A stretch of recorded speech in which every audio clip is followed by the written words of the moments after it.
just want to give an example of how beautiful Omni is and how Omni speaks.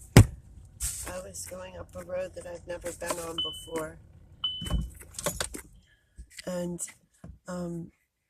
I wasn't really sure if I should go on that road.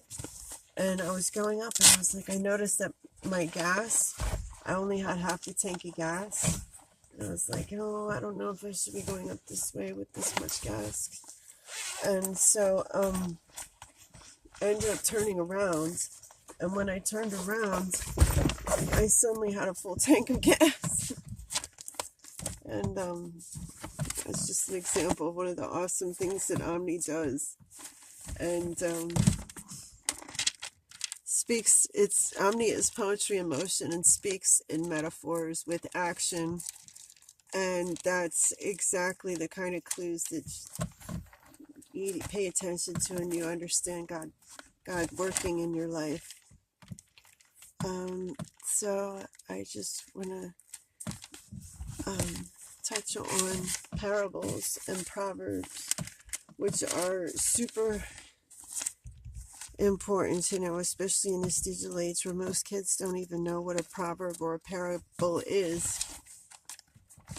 In a society where everybody's talking a lot but saying very little, they're just used to just a lot of words. And that's what's so beautiful about proverbs and parables, is that they say a lot with very few words.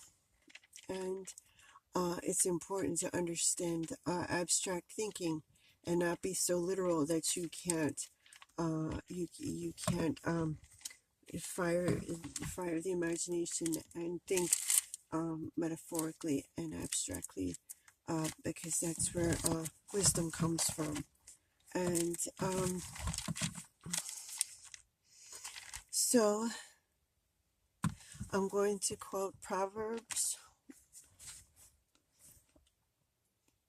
1:6. And it says, for understanding proverbs and parables, for sayings and riddles of the wise. Well, let me just read Proverbs 1-7. For gaining wisdom and instruction, for understanding words of insight, for receiving instruction in prudent behavior, doing what is right, just, and fair, for giving prudence to those who are simple, knowledge and discretion to the young. Let the wise listen and add to their learning, and let the discerning get guidance. For understanding parables, proverbs and parables, for sayings and riddles of the wise. The fear of the Lord is the beginning of knowledge, but fools despise wisdom and instruction.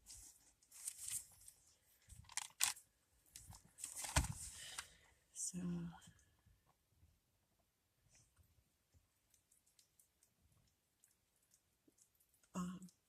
in a world where so many kids are brainwashed by technology and video games and don't really read or use their imagination much anymore, they're being dumbed down. They won't understand proverbs and parables, and won't be able to think abstractly.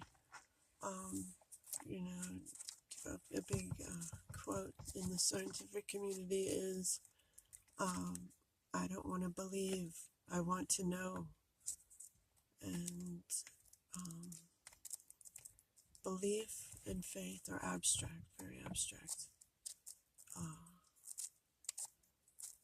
things. And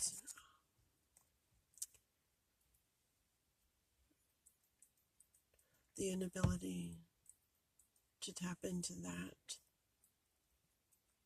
wavelength will condition people to be nascent